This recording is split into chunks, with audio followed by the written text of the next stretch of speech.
ad victoriam legionarius. Oggi, con la battaglia do Lago Badimone di 309 a.C., inauguraremos uma série de vídeos dedicada às grandes batalhas que forjaram o destino de Roma. Como vocês já sabem, ao final de cada documentário, eu costumo antecipar o tema do nosso próximo encontro. No caso desta série, porém, faremos diferente.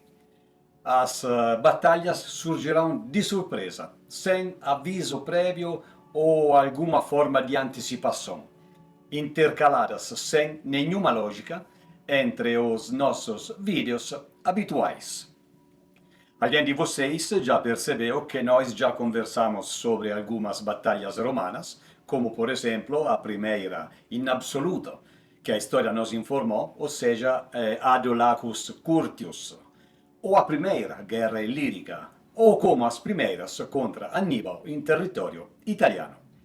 Com as inúmeras, quase infinitas outras batalhas, continuaremos então dessa forma, uma espécie de canal paralelo ao tradicional. Tradicional, aliás, que continuará no mesmo esquema de sempre, no final, antecipando o documentário sucessivo. Considerem esses encaixes como pequenos, mas muito interessantes regalos épicos pelos apaixonados da história romana e que surgirão de repente. Espero, logicamente, que essa nova iniziativa seja do agrado de todos e, como sempre, aguardo ansiosamente o vosso feedback nos comentários. E fica um convite também. Se houver uma batalha específica que você deseja ver analisada aqui com a maior profundidade possível, sinta-se à vontade para cobrá-la. A arena está aberta para todos. Hoje então começamos por um cenário que é pouco mais que um pântano esquecido, mas que há 2300 anos foi o palco de um massacre ritualístico, o Lacus Vadimo, localizado perto da antiga cidade de Horta, a atual Orte. O Vadimone, que é o nome de hoje, era um pequeno espelho d'água vulcânico, cercado por uma natureza selvagem e impenetrável. Era, e ainda é, tão pequeno que fica difícil até encontrá-lo nos mapas.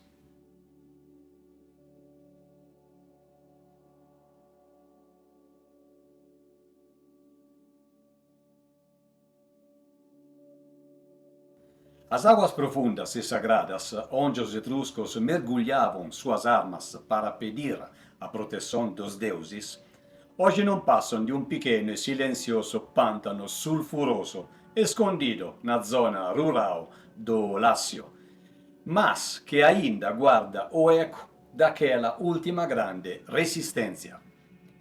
É por isso que continua sendo ainda hoje meta de arqueólogos e entusiastas de história. Para os romanos daquela época, cruzar a floresta de Saltus Siminius, a selva de Cimino, era como marchar para o fim do mundo. Era a fronteira entre a civilização romana e o mistério etrusco. E essa floresta se encontrava exatamente nas proximidades do litoral sul desse pequeno lago.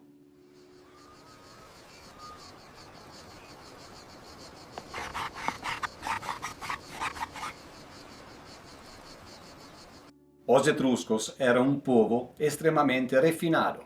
Foram os mestres que ensinaram Roma a ler os céus, as entranhas de animais e a construir templos para os deuses. Mas, em 311 a.C., após o fim de uma trégua de 40 anos, eles, os etruscos, perceberam que Roma não era mais apenas uma vizinha fofoqueira e um pouco incomodante. Era uma fera que não parava de crescer. Enquanto as legiões estavam atoladas no sul de Roma contra os samnitas, a Confederação Etrusca enxergou a sua última janela de oportunidade. Eles não marchavam para uma escaramuça, eles marchavam para uma guerra de aniquilação.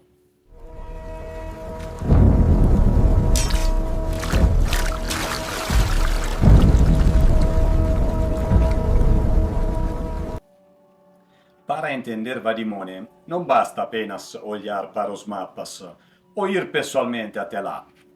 É preciso entrar na mente do soldado etrusco. O lago era sagrado para eles, que ritualmente imergiam as armas em suas águas. Era um local consagrado a Giano e, muito provavelmente, também a Marte, que possuía um templo ali perto, visto che uma localidade próxima ainda hoje se chama Mavorrano, derivado di Mavor ou Mavorte, um antiquíssimo nome do deus da guerra. Tito Livio também nos conta que os etruscos celebravam ritos, festivais e sacrifícios naquele espelho d'água em épocas específicas do ano.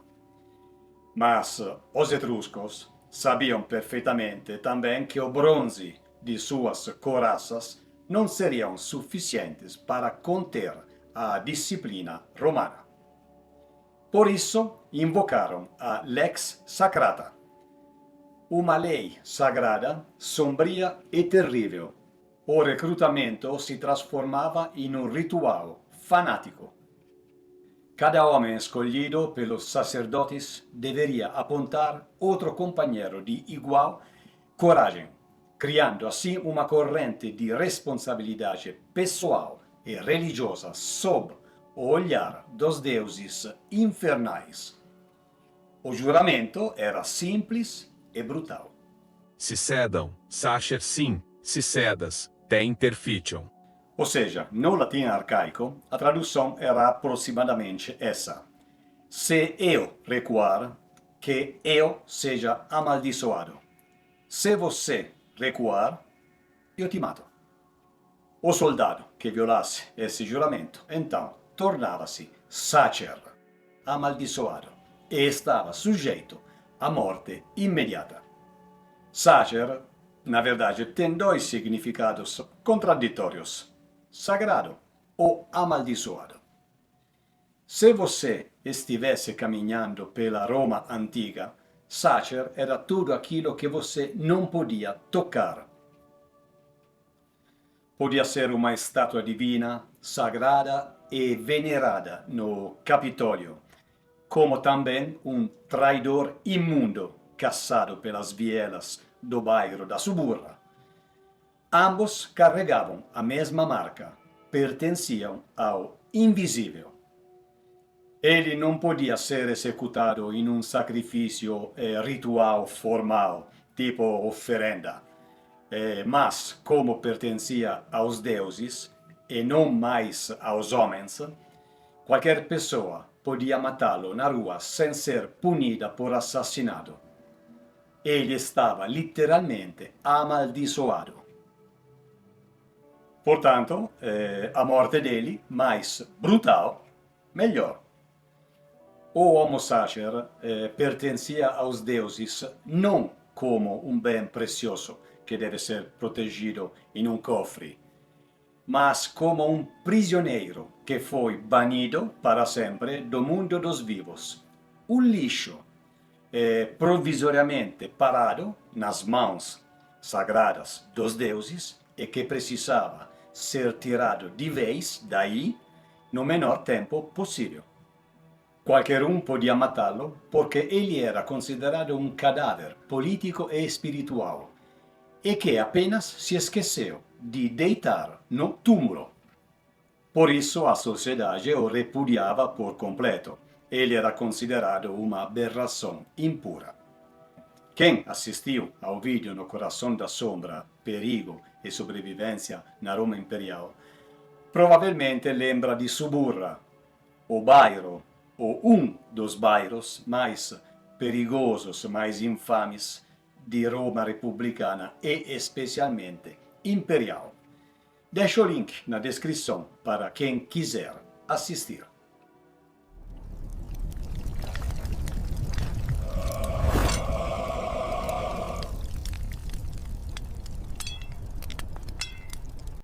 Voltando all'ex Sacrata Etrusca, o resultado foi a formação de um corpo de elite de guerreiros extremamente determinados, homens que já haviam aceitado a própria morte antes mesmo de dar o primeiro passo.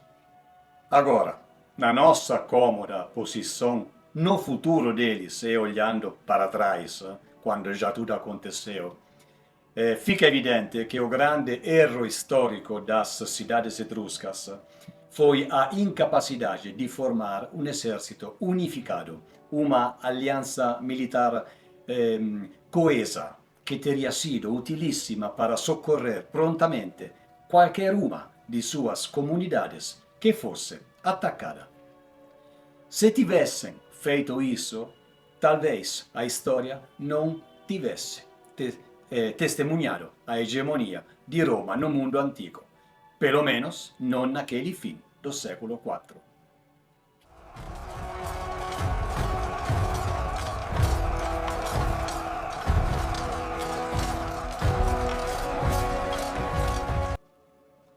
A tempestade que desabaria no Lago Vadimone começou a se desenhar 2 anos antes, em 311 a.C. Os 40 anos de trégua estabelecidos entre Roma e as cidades etruscas haviam expirado. Para a Confederação Etrusca, o momento era de agora ou nunca. As legiões romanas estavam longe, desgastando-se nas montanhas do sul dos Apeninos contra os samnitas. Mesmo lutando em 2 frentes diferentes, para Roma era vital manter a aura de invencibilidade. Em caso de derrota, o risco de revoltas em massa entre os povos já subjugados seria catastrófico. Os etruscos decidiram atacar um ponto de acesso crucial para o seu próprio território, a cidade fortificada de Sutrium, hoje Sutri, uma aliada estratégica de Roma e considerada a chave de entrada para o sul da Etrúria. Quase todas as cidades-estado do norte etrusco enviaram soldados para este cerco, com exceção de Arretium, que era controlada pela poderosa família pró-romana dos Cilnii. Ao saber do perigo, o Senado romano agiu rápido, enviando o cônsul Quinto Emílio Bárbula para conter o incêndio. Bárbula marchou com suas legiões e enfrentou a imensa coalizão etrusca diante das muralhas de Sutri. Foi um confronto brutal e violento que terminou sem uma decisão definitiva. Embora Tito Livio atribua a vitória aos romanos por terem repelido o cerco etrusco, a força militar da Etrúria continuava praticamente intacta. Eles recuaram, recompondo-se, porém, para a próxima jogada, e o tabuleiro ainda estava montado.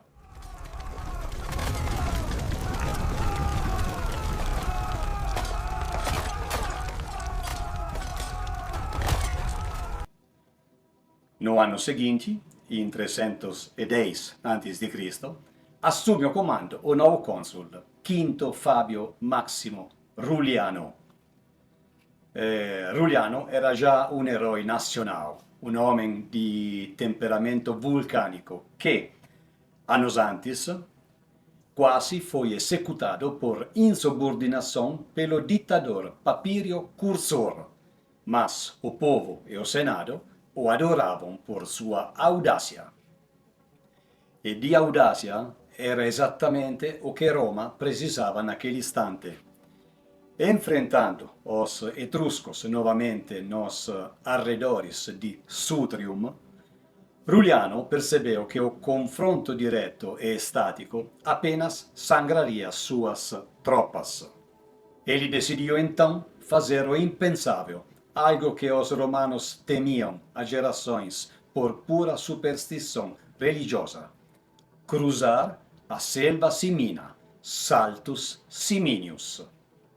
Para os antigos, aquela floresta densa e escura era uma barreira mística, um território sagrado e intransponível que protegia o coração da Etrúria. Mas Ruliano não quis nem saber de medos ou dos deuses.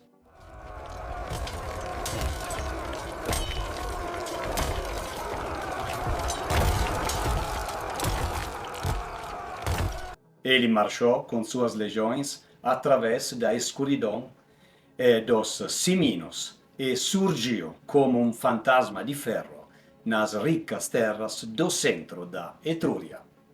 Terras que não viam a guerra de perto há gerações e a devastação foi imediata. Sentindo o golpe psicológico e vendo suas defesas naturais violadas, as ricas cidades de Perúsia, hoje Perugia, Coritus, hoje Cortona, e Arretium, hoje Arezzo, capitularam e imploraram por uma paz separada. Roma aceitou, mas as cidades do núcleo duro etrusco, lideradas pela orgulhosa cidade de Volsinii, hoje Bolsena, recusaram-se a dobrar o joelho. Se a floresta sagrada havia falhado, eles apelariam para um sacrifício ainda maior.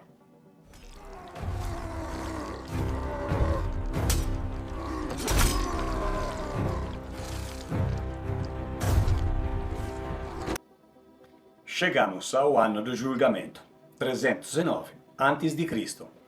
Para enfrentar essa ameaça existencial, Roma nomeia como ditador o lendário e implacável Lúcio Papírio Cursor, ironicamente o antigo rival que outrora exigira a cabeça de Ruliano. Mas agora não há espaço para disputas pessoais. O destino da península está em jogo. Do outro lado, os etruscos sobreviventes sabem que não tem mais para onde recuar. Liderados por Tarquini e Volsinii, os etruscos reúnem um último e colossal exército sob a terrível Lex Sacrata, invocando os deuses infernais. É um alistamento sagrado e desesperador.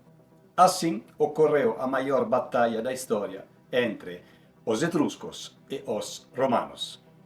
A história da Etrúria e de Roma será decidida aqui. Uma das duas terá que ser destruída. Todos lutariam para vencer ou morrer. O choque final acontece às margens do sulfuroso Lago Vadimone. E Tito Livio relata que o confronto foi de uma fúria sem precedentes. Os etruscos também, tendo erguido um exército por lei sagrada, na qual cada homem escolhia outro homem, entraram em confronto perto do lago Vadimone com uma demonstração de força e fúria nunca antes vistas. Quando as trombetas ecoaram às margens do lago Vadimo, o impacto inicial foi ensurdecedor. O confronto, que começou com espadas, tornou-se gradualmente cada vez mais feroz e incerto. Os romanos sentiram que estavam lutando não contra os etruscos, que já haviam derrotado tantas vezes, mas contra um povo inteiramente novo. Os etruscos eram guerreiros habilidosos e corajosos, grandes comerciantes, artesãos talentosos, cultos, elegantes, muito mais refinados que os romanos, que tinham muito a aprender com eles. No entanto, os romanos possuíam uma disciplina implacável que os fazia lutar como um único organismo. A proximidade entre as linhas era tamanha que nenhum soldado teve espaço para lançar a sua lança, a asta, ou seu pilum. O combate foi travado olho no olho, escudo contra escudo, espada contra espada. Foi uma luta atípica. Por horas, as linhas permaneceram estáticas. Não houve manobras geniais. Foi um processo de atrito, puro e bruto. O scutum romano, pesado, chocava-se contra o clipeus redondo etrusco. O sol fustigava o metal, o suor ardia nos olhos e o chão transformou-se em um lamaçal de sangue e terra vulcânica. Presos pelo juramento de sangue, os etruscos recusavam-se a recuar um único centímetro. A religião os impedia. Nenhum dos lados, na verdade, mostrou sinais de recuo. Os homens da linha de frente desabaram e, para garantir que as unidades não ficassem sem cobertura, a segunda fileira substituiu a primeira. Então, as últimas reservas foram chamadas ao combate. O cansaço extremo começou a paralisar os braços dos legionários e a linha romana vacilou sob o peso daquele fanatismo religioso. É neste momento de crise que os cavalarianos romanos, os jovens nobres e quites, tomam uma decisão desesperada. Como o terreno pantanoso e lamacento ao redor do lago anulava a eficiência dos cavalos, eles desmontam de seus animais. Avançando a pé entre as armas e os corpos caídos, como uma infantaria pesada de elite totalmente fresca, se tornam o sangue novo do exército romano e rompem o centro da falange etrusca. Mais uma vez, Tito Livio nos conta. Naquele dia, o poder etrusco, que reinava supremo desde os tempos antigos, foi quebrado pela primeira vez. Os melhores de suas tropas foram massacrados no campo de batalha, e com esse mesmo ataque, os romanos capturaram e saquearam seu acampamento. Entrando no campo de batalha como uma força revigorada entre combatentes exaustos, os cavaleiros desmontados semearam o caos nas linhas etruscas. Empurradas por esse novo ímpeto, as tropas romanas restantes, mesmo no limite de suas forças, finalmente conseguiram esmagar a resistência inimiga. A barreira humana dos etruscos finalmente racha. Como o juramento sagrado os proibia de fugir, a retirada impossível transformou-se em um massacre sistemático, e onde exatamente estavam de pé, agora eram todos deitados, mortos ou moribundos. O sangue daquela carniceira lavou as margens do lago sagrado e desceu pelos afluentes da bacia hidrográfica, tingindo de vermelho as águas do próprio Rio Tibre, logo abaixo. Ali, o exército de elite da Etrúria foi riscado do mapa e seu acampamento foi totalmente saqueado por Papírio Cursor e seus soldados.